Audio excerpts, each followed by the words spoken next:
Ladies and gentlemen, it's 10 o'clock. If anybody knows me, you know I start on time, so out of respect for everybody here,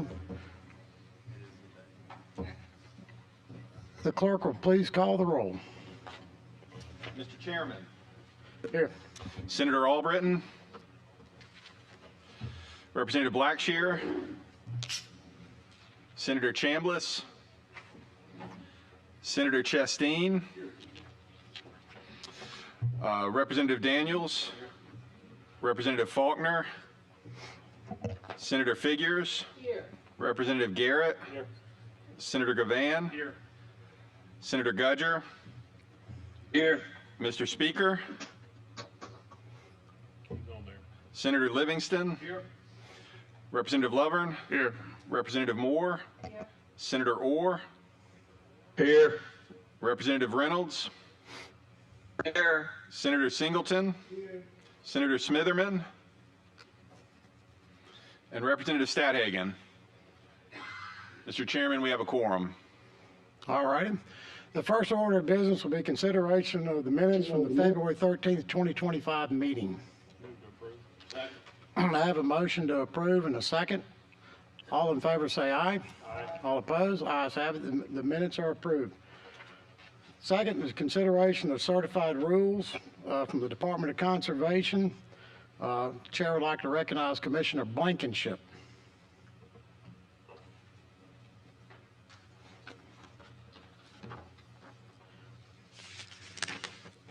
Good morning. How are y'all today? Good, doing good. I'm Commissioner Chris Blankenship from the Department of Conservation and Natural Resources, here to speak on Rule 220-2-.112, dog deer hunting regulation. Dog deer hunting has been a constant, divisive issue in this state for decades. We are in a much better place now than we have been really in the whole 30 plus years of my career when it comes to dog deer hunting issues around the state. But there are still problems with some of the dog deer hunters around the state, and I think that you'll hear from several people today that come to our Conservation Advisory Board every year and talk about the difficulties of dogs being let off of the adjacent property or public land that run across their property and disrupt their hunts and infringe upon their personal property rights. So I'll leave that to them to discuss. But the issue is that dogs being allowed to leave the hunting property and the property of others and run across these adjacent landowners. To address the issue with the people not controlling their dogs, the Conservation Advisory Board voted in May to ask the DCNR Commissioner to amend the dog hunting rule to make it illegal to allow a hunting dog to enter onto, cross, or trespass or remain on the property of another without permission. This was also recommended, by the way, in 2019. This is the least intrusive and most fair way to address this issue. The other options are to close counties or to put counties on the permit system, and I don't think that that is the right thing to do. I think this is the easiest, most effective way to control this with the few bad apples that are still in the dog hunting sector. I met numerous times with the dog hunter groups over many hours and hours of communication with them over the last several years, and have had multiple and long extended phone calls with dog hunters and the dog hunting groups. By the way, there are at least 3 active dog hunting groups. It's not like they have one association that speaks for everybody. It is a disjointed group that takes a tremendous amount of time working through all of the groups to try and find a solution.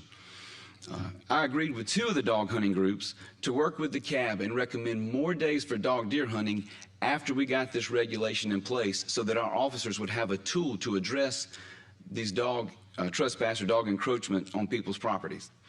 We had a gentleman's agreement that they would support this regulation, and once that was in place, that we would recommend adding more days for dog deer hunting.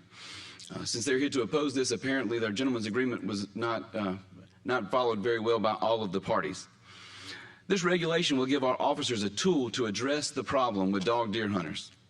Without some method to protect the property and hunting rights of landowners, I'm not interested in expanding dog deer hunting and further punish the landowners that you'll hear from today where dogs constantly impact hunting on their property.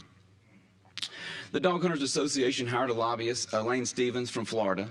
Again, I've met with him and the Dog Hunters Association President Lonnie Miller multiple times over many hours. They have been productive meetings, and several of the suggestions they made are included in this proposed regulation. The Conservation Advisory Board was discussing closing or putting the permit system in Talladega, Clay, and Coffee counties to really end dog deer hunting in Talladega County. I didn't want to do that because I feel like this regulation will address the issue, is much less intrusive than closing counties or adding more counties to the permit system. We feel the filed regulation is the least restrictive way to address the issue and not affect conscientious dog hunters and allow dog hunting to continue in the areas of the state where it's currently legal. In order to be extremely fair, the regulation states that a person gets a warning the first time the dog is on the property of another, and that if it have continued violations, then they would get a citation. So it goes really to where it's just trying to handle it with the people that consistently do not handle their dogs and let them off on the properties of others. This regulation should fix what's been a multi-decades-long issue and allow dog hunting to continue in our state. Thank you very much. Glad to take questions, or I don't know what the protocol is. I've only had to do this one other time in my time as commissioner, so I don't know if you have to hear from speakers next or wait to questions for later. You tell me, Mr. Chairman. Well, does any member of the committee have a question right now? I'm going to come back to the commissioner later after the public hearing, but. I have a question. It's not maybe directly on point, but on the proposed regulations, it allows permission to be by text. Is that is that acceptable permission, say, for generic hunting on somebody else's land to have a text from them? I think we do allow that. I think we do allow just, it needs to be, in this age of electronic communications, I think we do allow that. Any more questions from the Yes, committee? Mr. Chairman.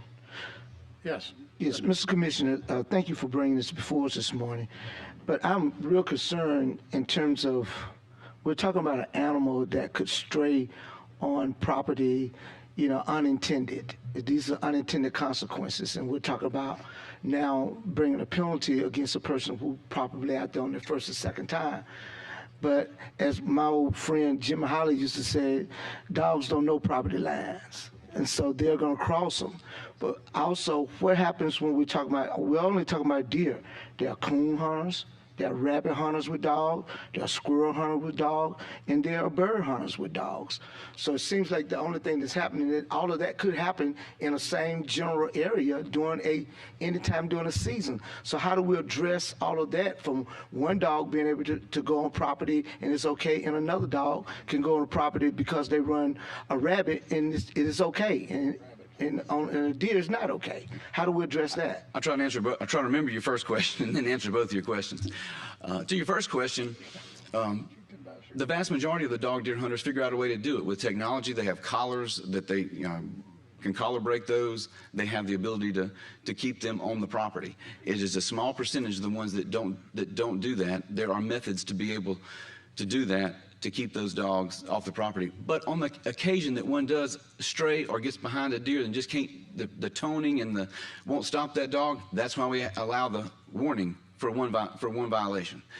Your second question is, we don't really have this issue with any other dog hunting groups. We don't have complaints about rabbit hunting dogs or squirrel dogs or, squirrel dogs, they're chasing them up a tree. They're going to be right there on the property. They're treeing them right there. But if that squirrel jumping from tree to tree, they're going to follow that squirrel. We never have, just to be frank with you, I never have any complaints or issues. Nobody shows up at our Conservation Advisory Board that say that a squirrel hunting group got off on their property, or rabbit hunters. Those guys seem, I guess they're doing okay with it, because I never hear any complaints from adjacent landowners about those. Yes, Senator Chesting. Mr. Chairman. Mr. Chairman, Yes, sir.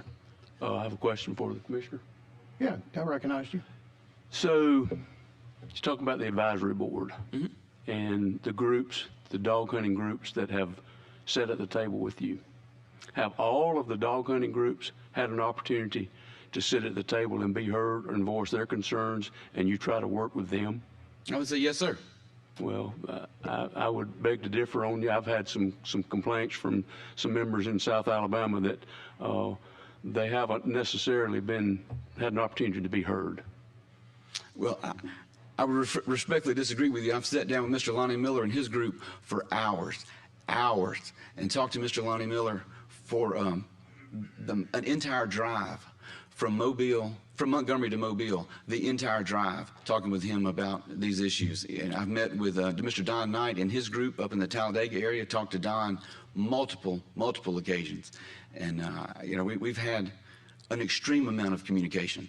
Now, whether that's enough for them, from their standpoint, I don't know how to address that other than it has not been a passing conversation. This has been hours of discussion. I understand, but I'm just telling you, there are those that I hear from and a couple of my colleagues in South Alabama that have those concerns. If they have concerns and they'd like to talk to me and they don't feel like that they've had, you know my number, and you are welcome to share it with them or share their information with me, and I'll be glad to contact them. Thank you.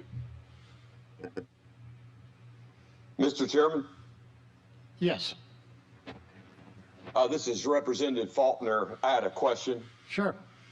You're recognized. Thank you, sir.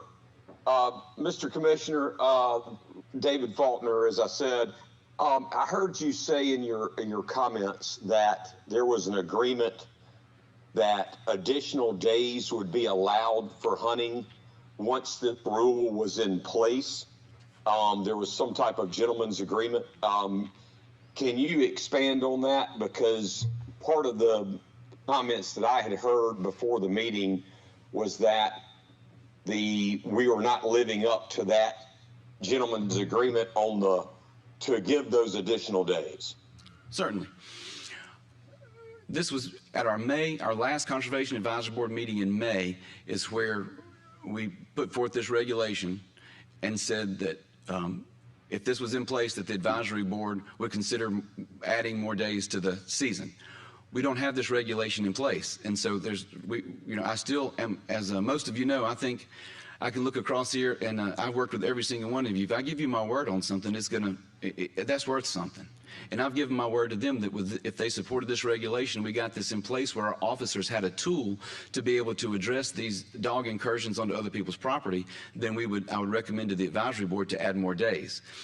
As we don't have this regulation in place yet, hence we're here today to defend it, we have not added more days to the dog deer hunting seasons because we don't have this regulation effective yet. Okay, so the agreement is that you will make a recommendation to the advisory board to add additional days if this is in place. Yes, sir. That's correct. All right, thank you, sir. Is there anybody else joining us online that would like to ask a question before I move into the public hearing? Well, this is Senator Roger Smithman. Yes, Senator. I wasn't able to get on. Oh yeah, I wasn't able to get on through the Zoom, so I'm on the phone. I really don't know enough about this at this moment. Before you end it, someone would kind of just have a recap of what we've been discussing here. I appreciate it. I didn't understand. I'm sorry. We couldn't hear you, Senator. He said he would like to have a recap of what the issue is really about. Sure. So I'll mention that again for the senator. So we allow dog deer hunting in a lot of the state. There are places in the state where we have a certain amount of dog deer hunters that do not keep their dogs on the property that they have leased or on the public land that they're hunting, and they let those dogs get over on the private property of adjacent landowners, which ruins their hunting.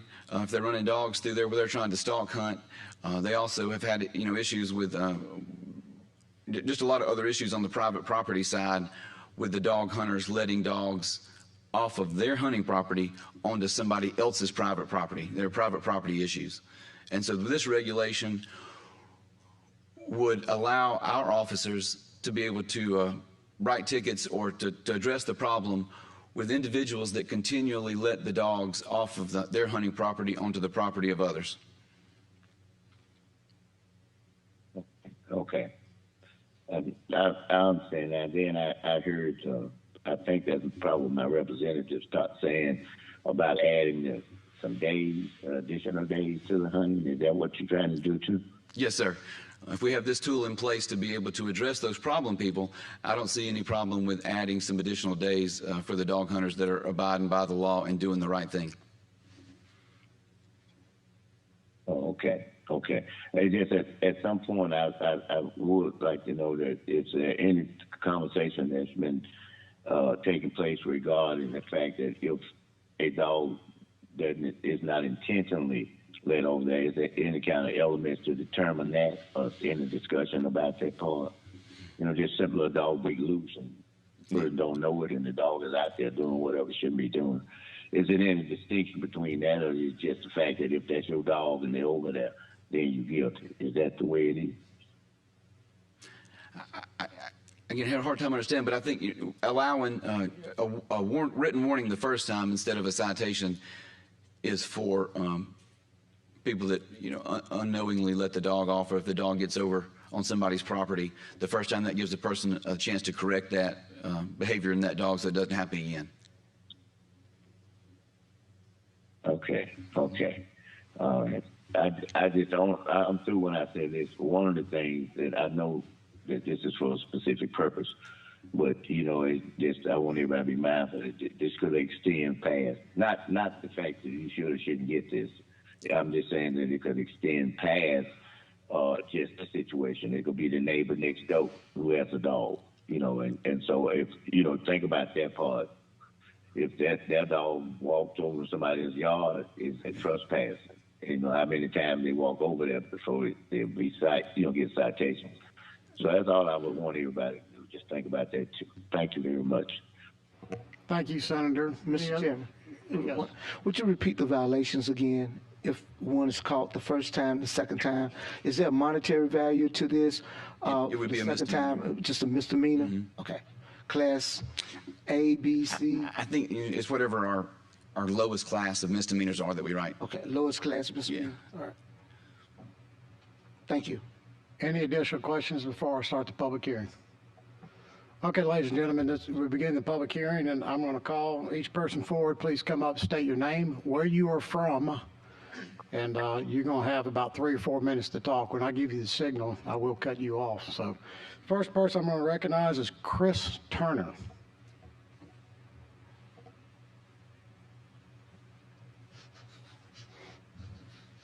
Chris Turner. I live in the Talladega County area and Montford area, and we've been having problems with dogs ever since I bought my property in '97, and it's just been continuously, and over the past few years, it's just continued to get worse and worse. Y'all asked a question about, repeat offenders, We deal with pretty much some of the same ones over and over, year after year. Same group of people that's, and they know what they're doing in our area. They'll come to the National Forest and they know where to turn the dogs loose. I've been to the advisory board meetings several times. I've provided pictures where they drive through the National Forest with their vehicles, trucks all the way up to property fences, turn dogs loose, and they know intentionally they're doing it on private property. And we've caught dogs this past year, opening day. I mean, it was ruined with dogs. If you have kids or grandkids, you want them out there to hunt and enjoy. You can't enjoy your own property without having to deal with somebody else, from the public land coming through. You got a child sitting there hunting, and nothing no worse than a pack of dogs from the National Forest come through my private property and run them off, and your kid's hunt's ruined. I mean, how do you explain that to a kid? Hey, there ain't nothing you can do about it. I like the fact, he asked how would you control this. One way I feel like would be to put a buffer around private property, National Forest land, where the private property joins National Forest. Put a buffer zone. There's an area that the state has blocked out, Ivory Mountain and Piney Woods. And that area there has got a buffer all around private land where there's no dog hunting in those areas right there.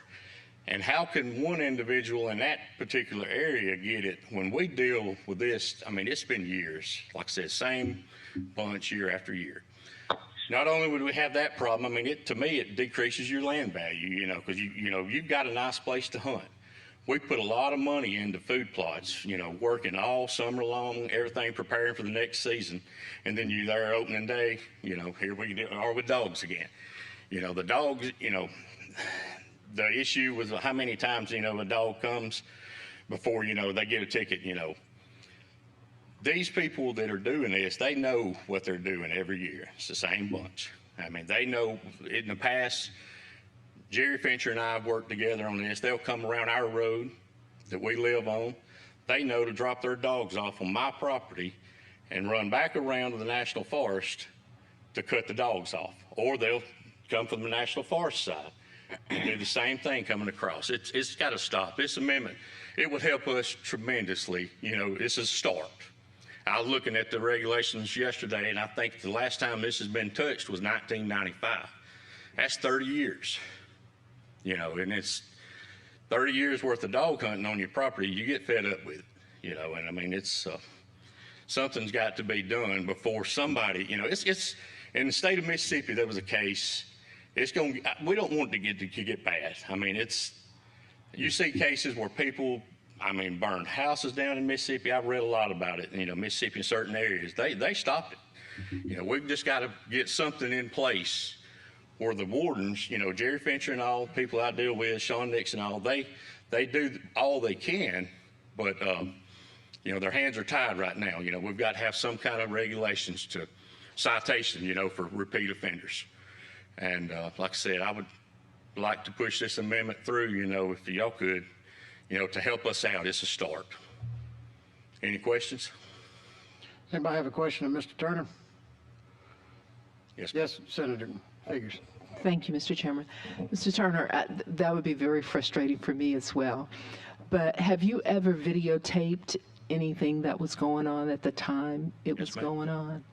So you have evidence. Law enforcement has it. Okay. We have game cameras up on National Forest lines where stuff happens, and Cab Board has all that stuff. Back in March, whenever we went, they've got that evidence. And the reason I asked is if you know who these people are, then I would think, as well as having this rule in place, that enforcement will go and talk to them as well. Especially if it passes and goes in place, to let them know it is in place and what's going to happen hereafter. That's right. Craig Gillen and I before he passed, we sat numerous nights on my place trying to catch them because they got to where they were doing it at night. They'll come around the road that we live on, drop them off at night, and that just, you know, your hunt the next morning is ruined. And they know what they're doing, you know. It's all, GPS tells you, those GPSs on those dogs, they know where they're going, and they know how to control them. Thank you. Thank you, Mr. Chairman. Any additional questions from the committee? Thank you, Mr. Turner. Thank you. Chair recognizes Calvin Crowder now. Good morning, ladies and gentlemen. Thank you for allowing me to speak today. I'll try to make this quick as possible. I own, Calvin Crowder, Talladega County. Talladega. I own acreage next to Talladega National Forest near Winterboro, Alabama. We also have a contiguous lease, timber management lease that we have. All of that borders the National Forest.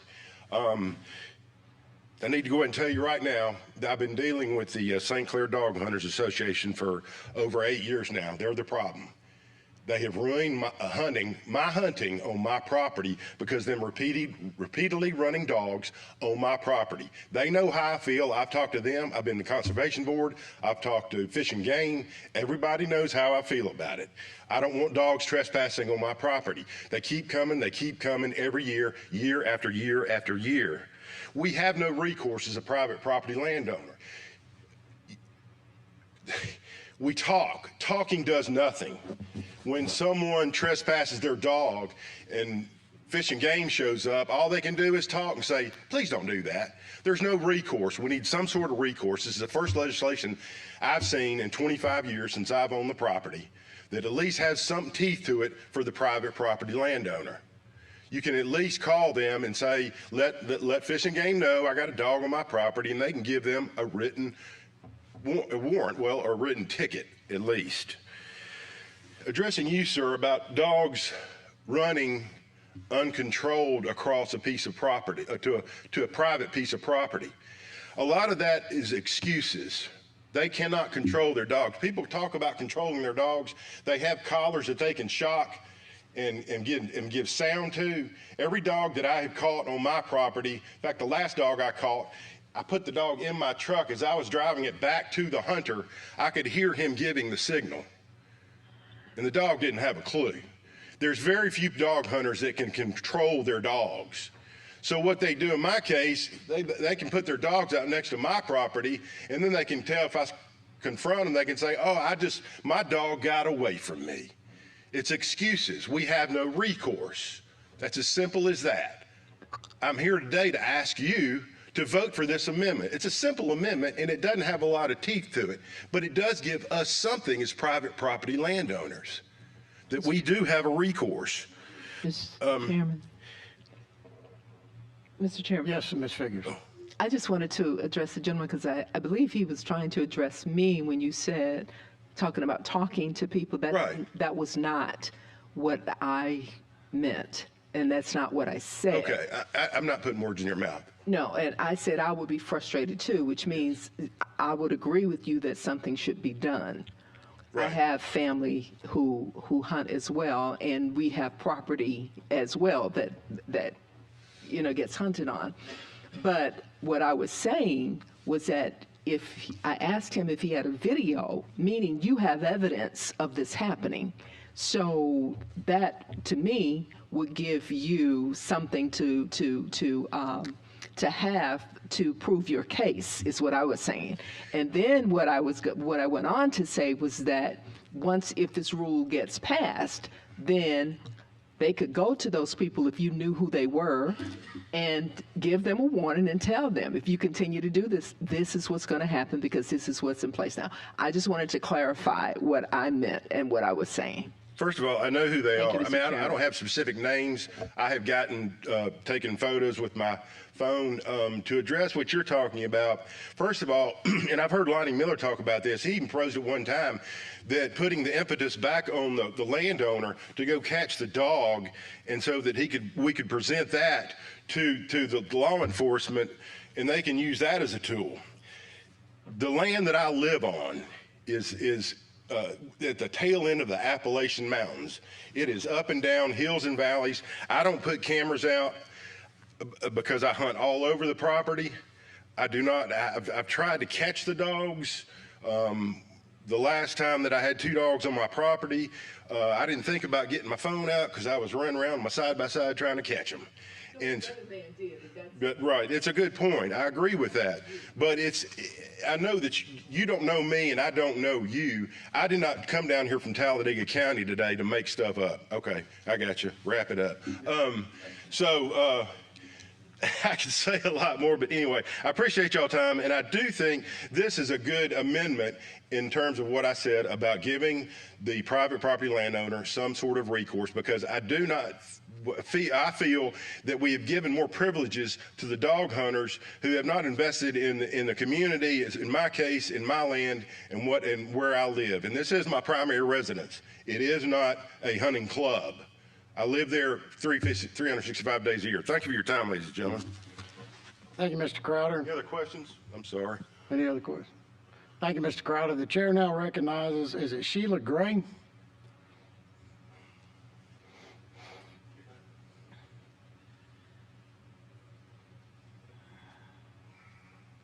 Good morning, ladies and gentlemen. We really appreciate you allowing us to make the trip. My name is Sheila Gray. I live in Munford in Talladega County. We have land at the house, a little bit, but we also have 52 acres in the National Forest, and we lease an additional 240 acres adjacent to it. We own the dam number 6, one of the watersheds as well. Okay. Everybody here has covered all the bases. They have GPS tracking collars. They have the capability of controlling their dogs. I understand that they've spent a lot of time, members of the cabinet spent a lot of time with the dog people. Nobody has spent any time with us. The only recourse we have The only recourse we have is to go to the CAB meetings. We have to take 16 copies of whatever it is we're going to do, pictures, whatever, and we submit it to everybody. So we spend money and time to do this, but that is our only recourse. We have never been asked to talk or anything like that or anything. It's just the dog people. And that's fine, you know. We're not against the dogs. We just don't want them on our property. I do hunt. My husband hunts. Our family hunts. But the kids and grandkids, we quit hunting the property next to the forest because of the dogs. We'd be sitting there either in a blind or in the ladder stand, and here come the dogs. Our hunting's gone. You know, I like meat in the freezer, but we can't do it there. We have to, right now we're forced to just stay at the house with the little bit of property that we have there. 6 miles up the road is where we'd like to hunt, but we can't do it. And Fish and Game, their hands are tied. And they spend the resources responding to this. But if they have no teeth, all they can do is talk. But the resources are spent too. This legislation would be great. We're not against the dogs. We just don't want them on our property. You know, stuff happens and we can try to catch the dogs, but then we're done. And we've had that property since 2010. We've had that property for a lot more years than we've actually lived there. And I think he's referring to the article. If you look at the article from the CAB meeting dated June the 5th, everything, text messages, I think they said that would be allowed as well. Text, any electronic notifications are acceptable. That's what it says there. I read the article several times, and the GPSs are addressed as well. But our only recourse is the CAB meetings. We have no other recourse. We'd like to know where our property rights begin, because we spend a lot of money, and not just green fields or anything like that, but we pay for the property, and we pay taxes every year. But we can't enjoy it. We can't recreate. We can't, during hunting season, especially when you want to teach your kids and grandkids, that opportunity is lost a lot of times because of it. But this legislation would really, really help. But other than that, that's all I got. I mean, everybody else has said everything. Thank you so much. I believe Senator Chastain had a question. Dean? Thank you, Mr. Chairman. It appears that, and I appreciate you folks taking the time to come down here and let us hear your concerns, that this seems like maybe an isolated issue where most of the problem is going on is in the Talladega area. Is that correct? Well, we live in the Talladega area. We don't know about the other areas, but this is, and that's my question is, I think all of the associations know or were aware of this, but you are the only one. So is it more isolated? My question to you property owners, is it more isolated in your area? I mean, I don't know if you have connections or dealings with others around the state, but it's more isolated in the Talladega area than any other area. Am I understanding you correctly? Okay. And a lot of the problem, if the dog hunters are coming, a lot of the dog hunters are coming from out of the area to come there. That's, we're saturated. So these dog hunting clubs are coming into the area, and they're not from that area. Is that correct? A lot of them. You got places where it's been banned down in other areas. Those dogs are moving our way. Right. Okay. Thank you. Yes, sir. Thank y'all. Any further questions? Chair recognizes Clay West. Thank you, Mr. West. Good morning.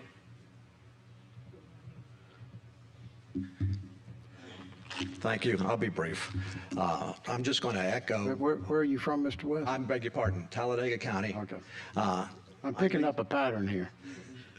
I lease myself and the club lease about 600 acres in Talladega County. I also reside in the National Forest in Talladega County. Our lease buffers the National Forest. We're having the same problems that the other folks have. I'm new at this. I haven't seen it going on for decades. I've only been a member of the lease for about 3 years. But I can tell you that in each year that we've sat on our leases, we've had dogs encroach on the property and bust a hunt that may have 5 or 6 folks sitting at their own individual stands waiting on a deer to come through. And that ruins the day for 5 people that are sitting out there. We were successful in catching one year before last, and were able to take it and call the owner due to the tracker collar on his tag. Took the dog back to the owner, and he apologized profusely and said the dog got away from him. And he actually, it was kind of neat, he had a button that he pushed when the dog actually got away from him, and the dog sat down. And he sat down right up underneath one of our guys in the tree stand. And that's the only way we could catch him, is he walked down, picked up the dog, and called the guy on the lease. I want to make one comment. I've heard a couple of folks say that dogs can't read and they don't know property lines, and that's not the dog's responsibility. That's the owner's responsibility. If you live in town and you have a dog that strays onto your property, you don't blame the dog. You blame the owner for not taking care of the dog. If they can't control where the dog goes, if they think the dog is going to move onto your property line because they've dropped it off in a certain position and they put their standards in another position, then they shouldn't release the dogs there.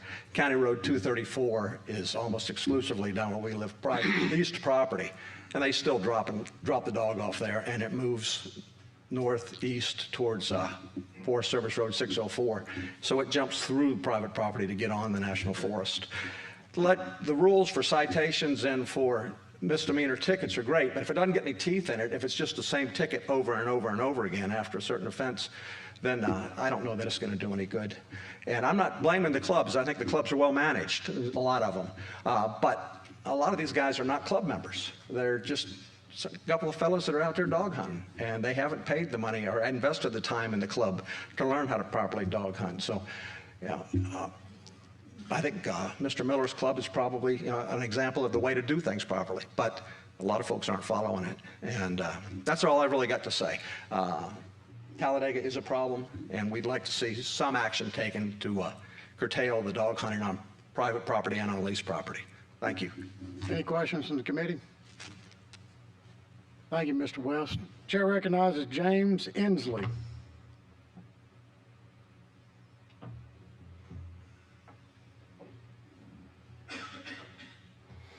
Hey, good morning. James Inslee, Moody, Alabama, Talladega National Forest.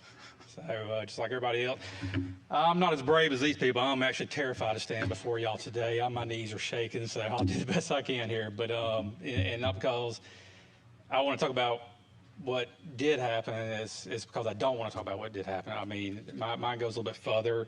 Yeah, I mean, we all have, the time, the money, the hours spent and producing these green fields that we hunt on. And there's nothing worse than you get up at 3 o'clock in the morning, you drive 50 minutes to get to your area, and you sit out there for hours, and the next thing you know, you got a bunch of dogs coming through, runs everything off, ruins your day, right? Especially if you've got kids out there going with you. It just ruins the day, and it's not fair to us. And we we lease 2,000 acres. And so when you're several hundred acres in your land, I want y'all to think about that. Several hundred acres into your land, and you still got dogs coming from the National Forest that far in?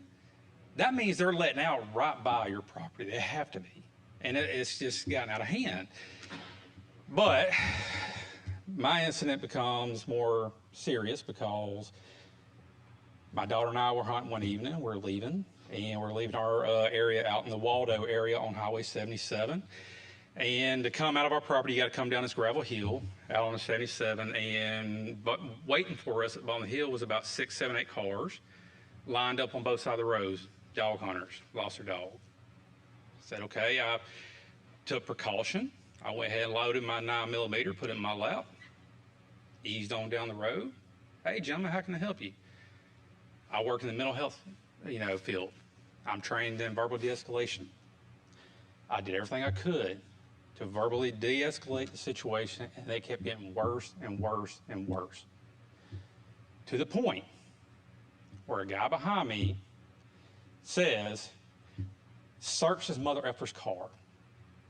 And that's when I looked at the guy and said, hey man, I'm sorry. For the fear of my daughter, I'm out. And I took off. And as I was pulling out, I heard them say, get that mother effer. I watched 2 cars pull out behind me. I am going down 77 in a truck, pulling a trailer with an ATV on it at 90 plus miles an hour on the phone with 911. Every bit of this is on recording on 911 call. On that 911 call, you will hear my 10-year-old daughter say, Daddy, are we going to die? And it's because of these freaking dog hunters in Talladega National Forest. This has got to stop. This law that this legislation, whatever it is they're trying to offer up, like they said, it doesn't have a lot of teeth, but it gives them something to curtail these people. They are out of control. They know they can do whatever they want to do. They know they can run rampant, and there's nothing that they can do about it. Y'all have got to give these people over here something to curtail this behavior. It may be isolated to Talladega. I don't know. I don't live in other parts of the state of Alabama. I don't hunt in other parts of the state of Alabama. But you can see everybody here today, it's definitely happening in Talladega, Alabama. And if it's happening in one place, it's got to be happening somewhere else. And if it's happening in one place, that's one place too many. Stop it today. Give them the teeth they need to fight this. Thank you. Questions? Anybody have a question? Any member of the committee? I have a question, Mr. Chairman. Sure, Senator Figures. And maybe this would be to the commissioner. With the story he just told, you know, in the wee hours of the morning or late hours of the night or whatever, or as they said, when they come on their property late at night, how will you know to get to the scene, or can you get to the scene while this is going on so that you will be able to give the ticket for the violation? Very good question. So we have a 24-hour dispatch service. We work, our dispatchers and Forestry Commission are in the same, are co-located, and so we have a 24-hour game watch number. So if somebody has sees a violation like this or have an issue, they call that game watch number, and the dispatcher contacts the game warden in that county to have him respond. Are they armed? Because it sounds like he needed the state trooper. Yes, ma'am. All of our officers are APOS certified with the same powers of law enforcement as a LEA or any other state law enforcement agency. Okay. Thank you. Thank you, Mr. Chairman. Any further questions? Thank you, Mr. Inslee. I appreciate your testimony. The chair now recognizes Harry Faulkner.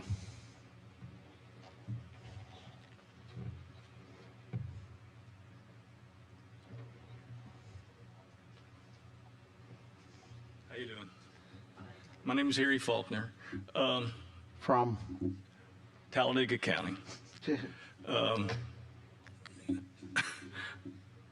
My hunting partner over here, Mr. Clay West, I just wanted to add a couple of things to that, what he had said. Growing up, I was a dog hunter with my dad. That was popular back in the 60s. And we saw and understood how they are. They're very intelligent men and women. And with technology the way it is today, they know exactly how, you know, with the GPSs and everything. And they know what they're doing. Third-hand, fourth-hand information, go down to the 7-Eleven down the street, and you hear guys talking about, oh, the dog hunters, oh, they definitely know what they're doing. They've been doing this for years.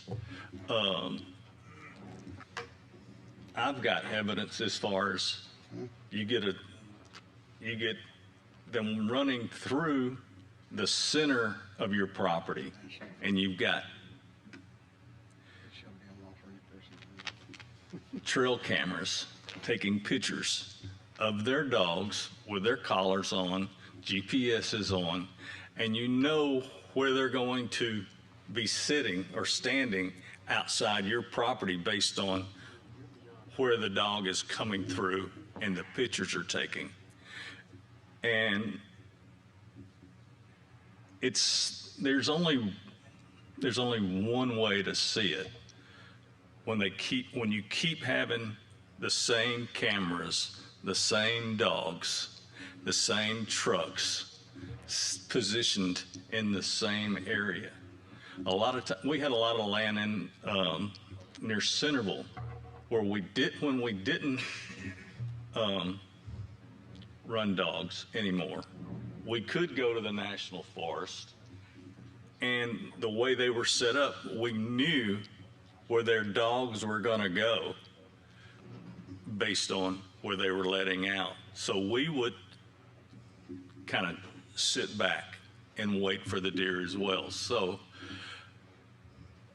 I'm just trying to explain that they do know what they're doing. They have stop dogs, and they could turn the dogs off if they wanted to using their collars. So thank you very much. Thank you so much. I believe one of our members that's online has a question. Yes, sir. Yes, ma'am. Does anybody listening online have a question? Well, thank you, Mr. Faulkner. I appreciate you. Now the chair recognizes Lane Stevens.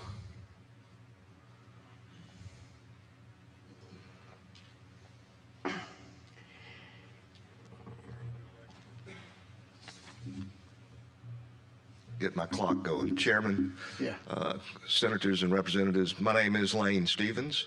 I'm from Quincy, Florida. I have represented the Alabama Dog Hunters Association. It's Mr. Miller's group he's the president of since 2019. Since 1998, I've represented similar organizations in Florida, and I currently represent all of the regional deer dog associations in Florida. The commissioner was right. We have met a number of times to talk about this issue and how to address the private property rights and the encroachment of private property rights of those individuals who don't want dogs on their property. We agree with that 100%. Dogs should get on property where they are not allowed. Okay? We promote that. That's been the law in Florida since the late 1990s. Okay? What we agreed to after many trying to agree to things over the past 6 years was that we would support this rule with the understanding that the season would be extended to allow those who do things right to have a little benefit. Okay? The commissioner is king when it comes to setting season dates. Okay? And, or queen if it's a woman, and this isn't, towards Commissioner Blankenship. The legislature in 1986 passed a law saying that season dates and bag limits are exempt from any consideration and any challenge of administrative law in the state of Alabama. That means what the commissioner does with regards to season dates, he can do whatever he wants, or she, and there's nothing you can do about it. The commissioner could have, at the May 5th meeting, had a proposed season to extend the deer dog season by the days we had asked for, contingent upon this rule taking effect. That means the season wouldn't happen if this didn't take effect. Very simple to do. Yet here we are with a rule that's half of what we agreed to. Members, for the past 5 years, I've worked with this association to bring forth legislation, and I have a copy right here, that would have a lot more teeth than what is in this for those who are complaining it's kind of toothless. Our deer dog trespass rule would have said if you trespass, the first time's a warning, the second time's a $150 fine, the third time's $250 fine. If it happens again, it's a $1,000 fine, and you can't hunt deer with dogs anymore for a year. But we also have provisions in there that would provide some fairness for those other private property owners in this state. We have private property owners in this state who would like to hunt deer with dogs on their private property, but they can't because the CAB has made a decision years ago that they just shut that area down. So it's not fair to one group, but it's fair to another. You know, unfortunately, we have to be here to oppose this today. We wish it were different. We wish it were different. I'll be happy to answer any questions. Any questions from a member of the committee? I have a question. Currently, October 15th through 25th through February 10th is what we see as deer season. And right now, dogs run from November 22nd to January 15th. If there are days added, Mr. Commissioner, where will those days be added?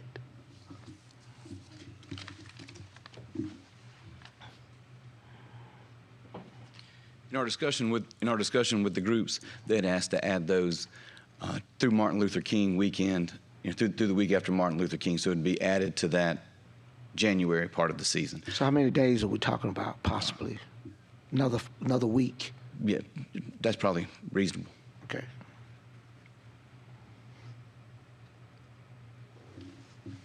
Okay, thank you. Any additional questions? Mr. Chairman? Yes. Representative Faulkner, I had a question for the speaker there. Do I understand that if the additional days are added, that his association agrees to this rule change? Yes, sir, that if those season dates had been added for this upcoming season, we would be here. The Alabama Dog Hunters Association would be here supporting this. We don't represent all, but that was the agreement we had. So if Commissioner Blankenship can agree to those dates, that additional days, then it's not an issue from your standpoint. They would have to be done in conjunction together, sir. That's what we were proposing, and that's what we thought we had reached an agreement on. Okay. Is there anybody else in the committee who'd like to ask questions? Okay, ladies and gentlemen of the committee, this concludes our public hearing. I do want to point out that in 2019, this very committee overturned this basic same rule when it was proposed by Conservation. So this is not the first time this rule has come before this committee, and last time they overturned it. Yes, Senator Gavan. So I remember growing up where we did have dog hunting in Dallas County that, gosh, I hadn't been on a dog hunt in I don't know how many years, over 2 decades. The world's kind of changed, or at least in that part of the world and some other parts. You know, we obviously have people all across the state that have issues. I mean, one of the things I'm hearing, Mr. Commissioner, is, I mean, I'm sitting here going on opening day weekend, why in the world is anybody hunting with a dog? I mean, there's times in December, hunting's not so great. Sound like a great time to hunt with dogs. Opening weekend and the weekend, Iron Bowl weekend are released in Dallas County are until you get to the rut, that's about it. Or that's the time you're about wasting your time. I think that's something you should look at. But what I hear here is that, you know, and I'm not saying there's not anybody from somewhere, another part of the state, but there's clearly a problem here. So I would like to have a motion to amend the proposed rule at the beginning of paragraph C to start off with, within 1 mile of the Talladega National Forest, comma, it shall be unlawful, and then carry on. Second. So the proposed amendment is to ban dog hunting within 1 mile of the Talladega National Forest. Do I have a second? Second. I have a second. That's yes. Question. Yes, sir. Talladega National Forest is a big, huge place. It is. You're talking about the whole circumference of the park, 1 mile north, east, south, and west of it? Okay. All right, I want to make sure members understand what this amendment does. It only makes this rule apply within 1 mile of the Talladega National Forest. Okay? Representative Garrett, do you have a question? Yeah, I do have a question. One for the commissioner. Just curious about the extension. You seem like you're amenable to that, but I wonder why we haven't. Why we didn't agree to that. We have agreed to that, sir. Once this regulation was in place. So say that again. So if this regulation is in place, you will do what? We have agreed to recommend to the advisory board to extend the dog deer season an additional days. How many days? We said additional days. We have, we haven't. The board hasn't weighed in on the number of days, but. Okay, so that answer is not giving me a lot of confidence. I guess I'm trying to understand the logic, and I'm just kind of moving in a certain direction. But number one, how confident are you the advisory board would do that? Right. And number two, what would those days be? What would you recommend? Sure. I feel confident that the advisory board will do that because I've given my word to the dog hunters, and I anticipate that it would be an additional week. Additional 7 days? 7 days. That's what you recommend? Yes. All right. The other question is just one other thing for my information. How does our existing law or dog hunting regulations, whatever, compare to surrounding states? Well, we're really one of the few states that allow dog hunting to the extent that it's allowed here. Most states don't allow dog deer hunting. So ours is very liberal. As the senator said, it starts in most of the state on the opening weekend of gun deer season and extends all the way now through January 15th in most of the areas that are open. Now, it's a big state. We do have certain seasons in different places. It's a matrix, but it's extremely liberal here. Thank you. So, Mr. Chairman, I don't know the protocol here, but I would be, based on what we just heard, I would be open to offering an amendment to what's proposed to just extend the number, that would include extension of the days, 7 days for the season. I don't know how to, that seems logical to me. Yeah, the season is not before the council. Yeah. So the motion that's been made by Senator Gavan, and I think had been seconded, would have the effect of making subsection C limited to within 1 mile of Talladega National Forest.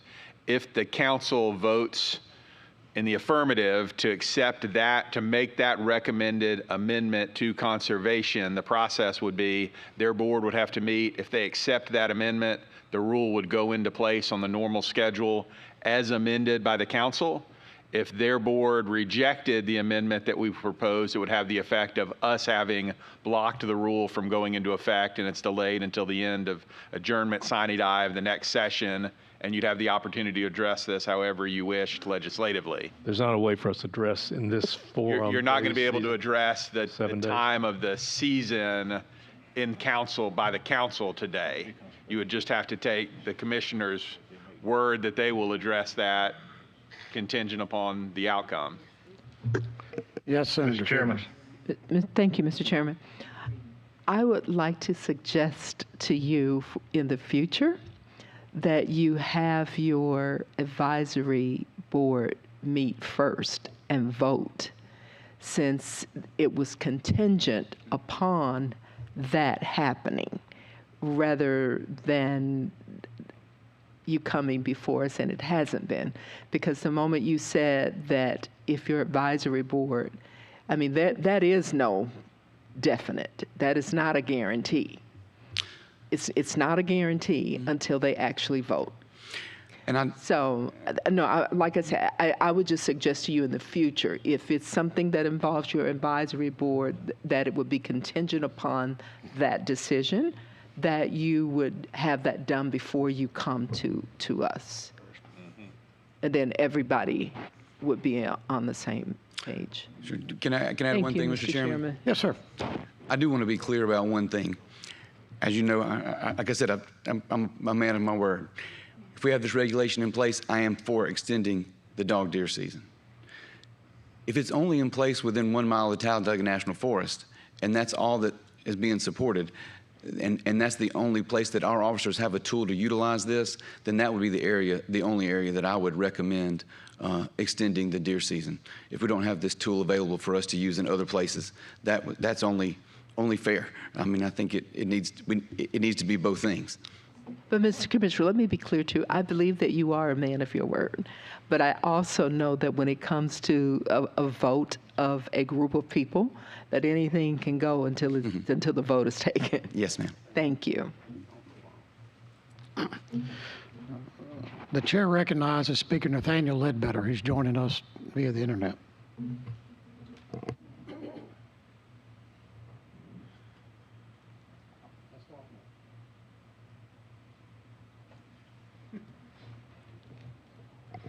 Speaker Ledbetter, are you there?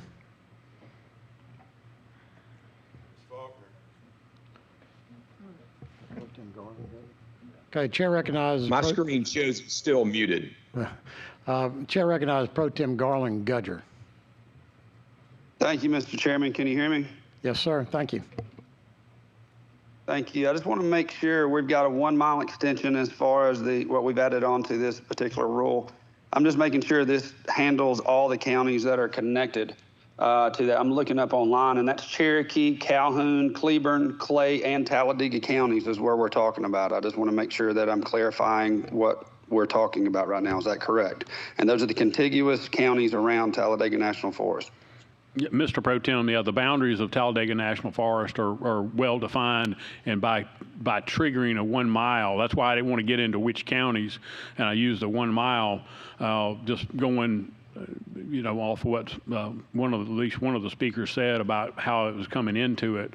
And if you can't do it within 1 mile of that, I think it should solve the problem, but it would cover all of those counties, Mr. Pro Tem. That makes sense. I just wanted to clarify. Thank you, Senator Gavan. Thank you, Mr. Chairman. Thank you, Mr. Pro Tem. The chair now recognizes Speaker Nathaniel Ledbetter. Thank you, Mr. Chairman. I appreciate your recognition. Yeah, I've got a lot of questions, more than it's going to be answered today. The timing of this bothers me. I'm going to be honest. I know we got a hunting season that's going to be here before we go into session. This should have been brought up last session. And not only that, but we're talking about Talladega County and just keeping it to that area, which I'm okay with that. But the only problem I got with it, I don't see anybody on this community that's from Talladega County. That bothers me. The other thing is, I'm glad that Pro Tem Gutger brought up the fact that he did, because it is a large forest. And it does encompass more than just Talladega County. I don't know enough about this to vote on it today. And I apologize for that, but I think this is something that should have been brought up last session. And Chris, I have a tremendous amount of respect for you and what you do, but this is almost like a backdoor move to me. And I think it should be debated more and have more conversation. That's my opinion.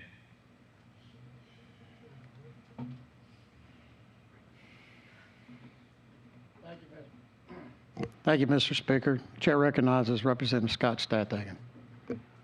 I actually second what the speaker brought to the table. I think at the end of the day, we have members who need to voice their concerns of their districts that aren't representative, of course, here, because they're not on the council. The other aspects of this with conservation, getting into the dog business, on my hunting property in different county that I live, I've got neighbors who their dogs go through our property and disrupt my hunting season that are not deer hunting dogs.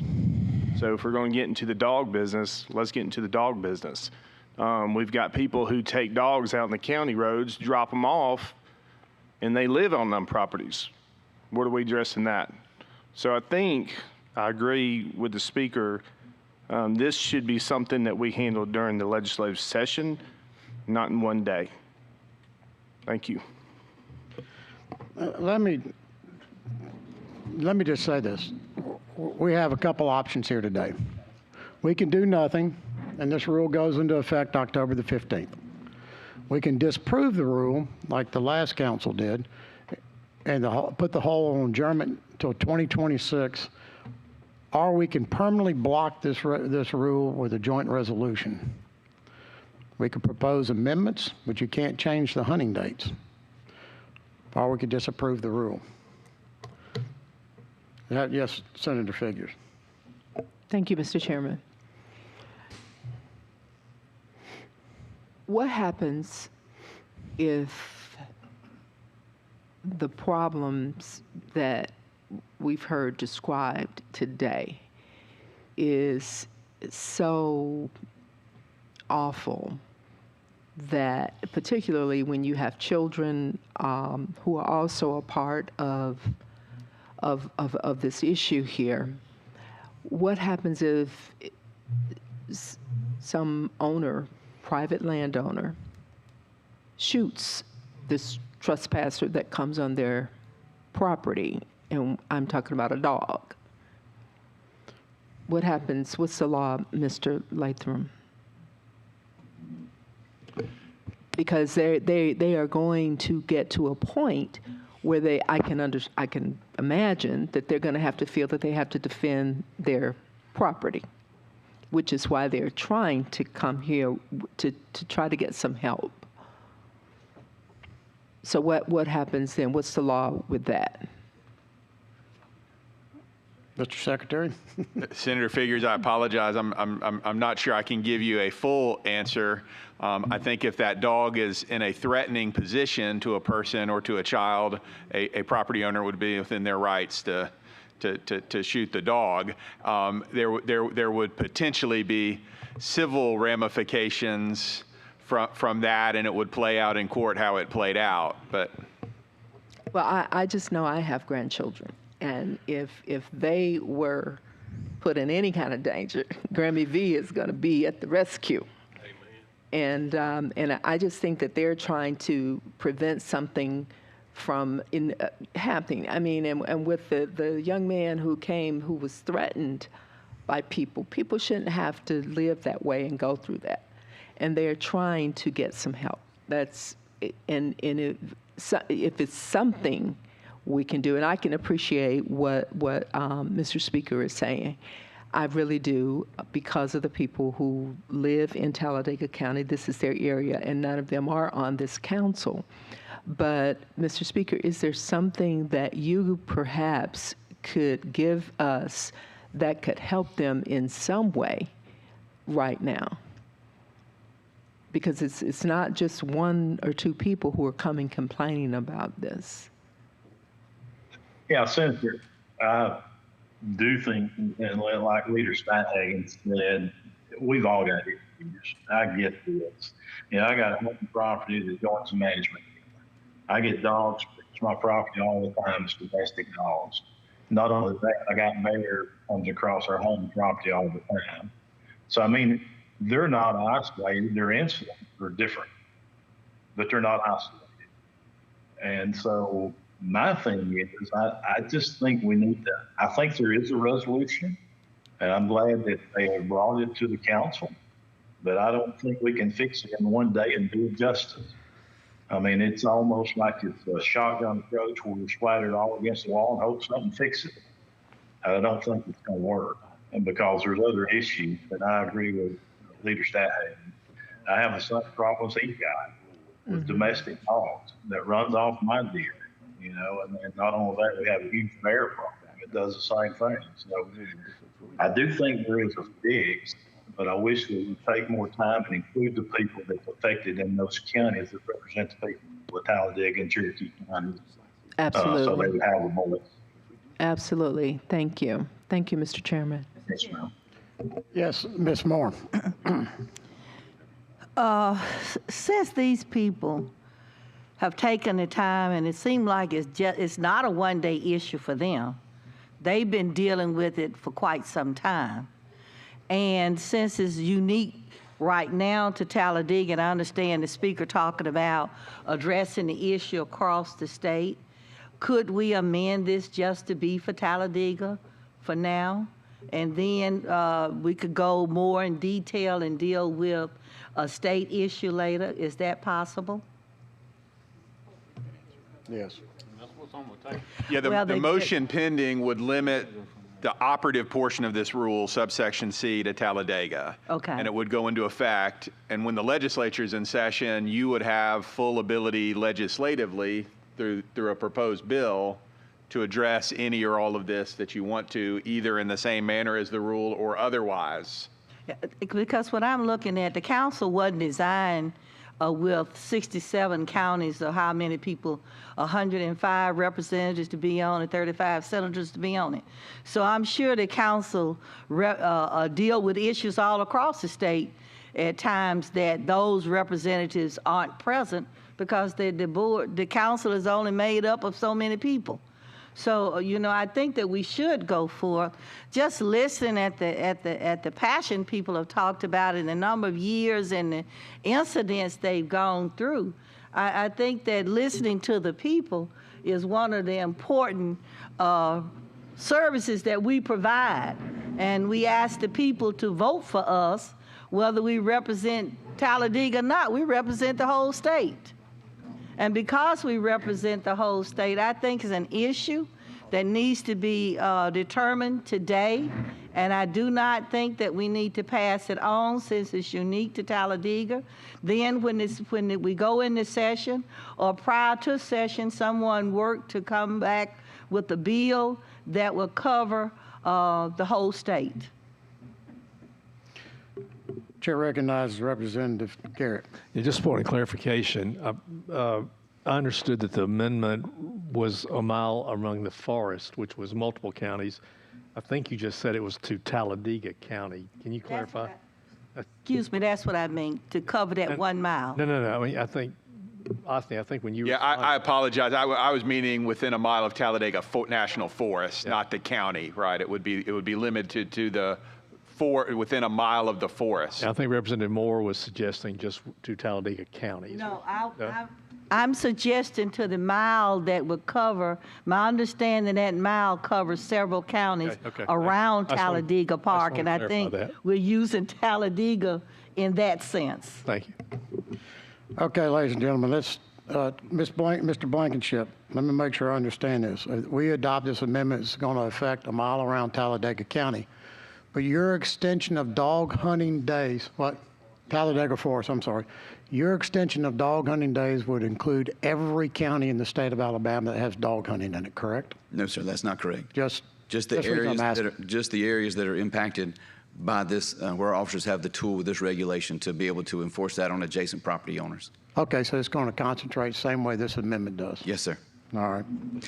Ladies and gentlemen, I'm going to warn you, you do not want to deal with dog hunting days. The last time we did this, the dog hunters pulled me aside and told me in no uncertain terms, if I did not vote with them, they would burn down my house and they would burn my timber down. That they had all the time in the world to burn my stuff up.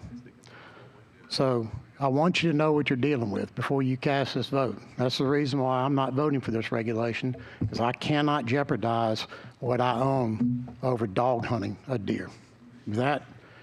Well, you're not recognized. Mr. Chairman? Yes, Senator. I would have to say, I don't fear man, but I do try to treat people the way I want to be treated. And if I was threatened before by the gun owners, that I wouldn't get reelected. So if that's what they want to try to do, then bring it on, just like I said then. You don't own a place. But they don't tell me how to vote. Nobody threatens me to vote one way or another. I'm going to vote my heart. The chair recognizes Senator Livingston. Mr. Chairman, I call the question on the amendment. Question's been called. The clerk will call the roll. Mr. Chairman? Yes. Senator Albritton? Representative Blackshear? Senator Chambliss? Senator Chastain? Representative Daniels? Yes. Representative Faulkner? Yes. Senator Figures? Yes. Representative Garrett? Senator Gavan? Yes. Senator Gudger? Yes. Mr. Speaker? Yes. Senator Livingston? Yes. Representative Lovern? Yes. Representative Moore? Yes. Senator Orr? Yes. Representative Reynolds? Yes. Senator Singleton? Yes. Senator Smitherman?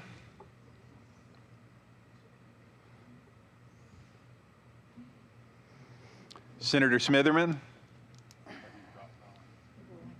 Representative Stadhagen? Yes. The rule is approved as amended. And I'll work with conservation to get. We just adopted the amendment. That the process, and that's what I was trying to explain before, Mr. Chairman. The rule, the committee has approved the rule as amended. If conservation accepts the amendment, the rule goes into effect. If the board rejects the amendment, then the rule is disapproved. I was unaware of that. I thought we were just amending it because I want to come out clearly against this rule. I do not want the dog hunters burning my stuff down. I'm going to stand with the people that threaten me. Let me threaten you. Yeah, can we move? Yeah.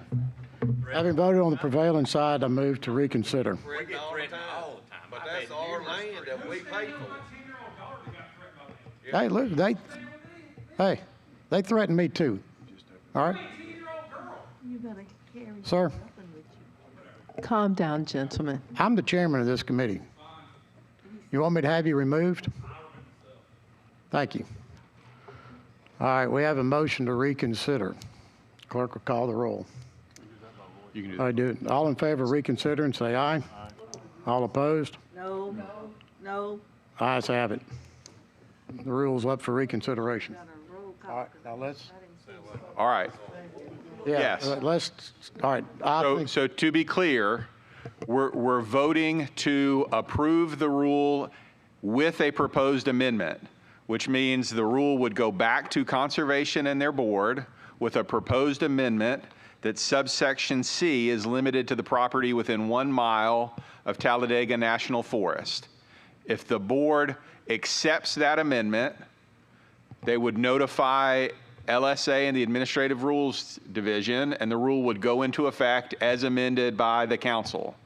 If the board rejects that amendment, it has the effect of the entire rule being rejected, and the rule would be on hold, the same as if the council disapproved it, until adjournment sine die of the next regular legislative session, during which time the entire legislature could pass a joint resolution blocking the rule or deal with the issue however you chose legislatively through other legislation. So if I want to vote against the rule, what do I do? You vote nay. Okay. So if I don't. And then we would, if the vote fails, it would be in order to make a motion to disapprove the rule. Okay. You know, if you vote yea, you approve the rule with the amendment. If you vote no, you vote against the rule. Clerk will call the roll. Mr. Chairman. No. Senator Albritton. Representative Blackshear. Senator Chambliss. Senator Chasteen. Representative Daniels. Aye. Representative Faulkner. Yeah. Senator Figures. Aye. Representative Garrett. Senator Gavan. Aye.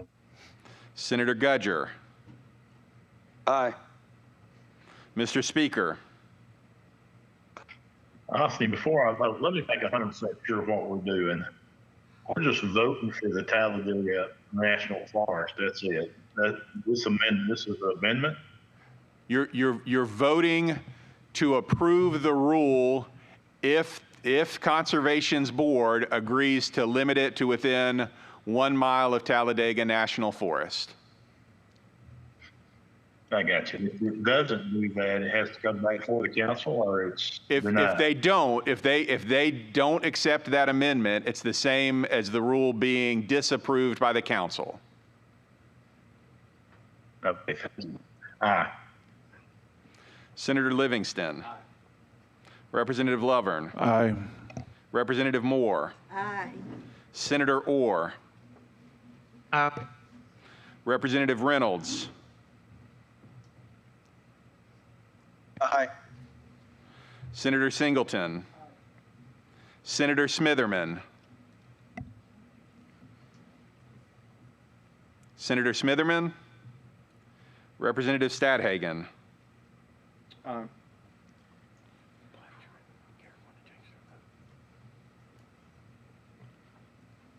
Chair recognizes Representative Garrett. With that explanation, I want to change my vote to aye. Chair recognizes Representative Blacksher. Same thing. After multiple clarifications, I will change mine to aye as well. The motion to approve the rule with proposed amendment passes. And like I previously said, we'll work with Conservation to get them the exact language of that amendment, and then they'll be able to notify us how they want to proceed after their board meets. Very good. Thank you, ladies and gentlemen. Now to the next order of business on the agenda is a proposed vendor disclosure statement, and the chair recognizes Michael Bridges.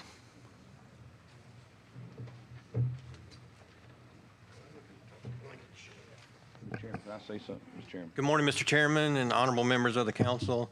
I'm Michael Bridges with the Alabama Attorney General's Office, and I've got Chief Legal Counsel Taylor Nichols and Katie Richard from the Department of Finance here as an assistance in case there's some legal questions there. So with the enactment of Act 2025-35, we've worked with the Department of Finance to automate, or say not automate, but to bring the disclosure form to the point where it can be submitted electronically.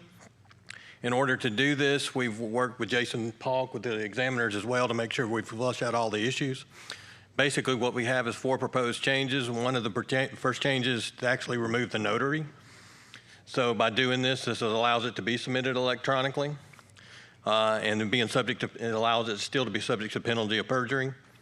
By removing the notary, it also requires a couple of different changes. First is we changed from signature to authorized signature for the company, which actually matches the language that's actually in the law or the act that was passed. We also removed the oath while updating the civil penalty wording that matches the act as well. I think we have a motion on the floor. The motion is to approve. Do I have a second?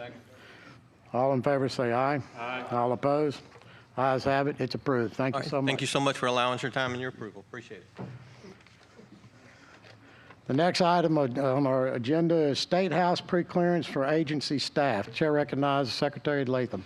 Thank you, Mr. Chairman. You might remember we have what I refer to as the TSA Fast Pass for agency department heads, one representative from each agency, and registered lobbyists who get a fingerprinting and background check to gain access through the Washington Street entrance.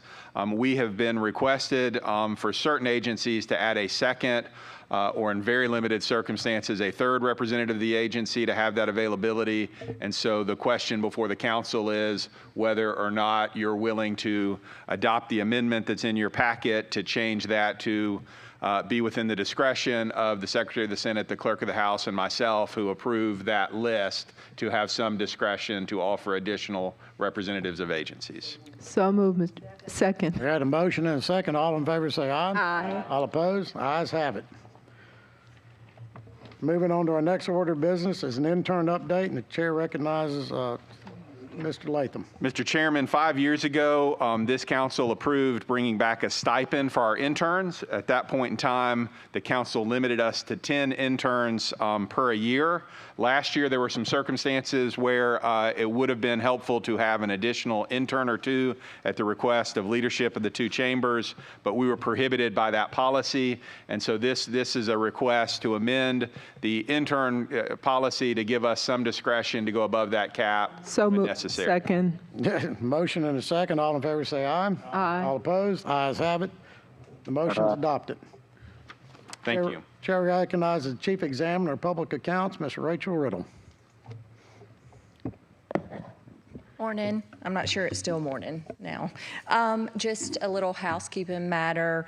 Representative Pringle worked on a bill probably 6 years ago concerning our department. When he did that, he added a provision that allowed for me to have 3 directors unclassified, but the salaries have to be set by legislative council. I have not needed to use that to date, but every session y'all put something different on our office, which I very, very much appreciate the confidence.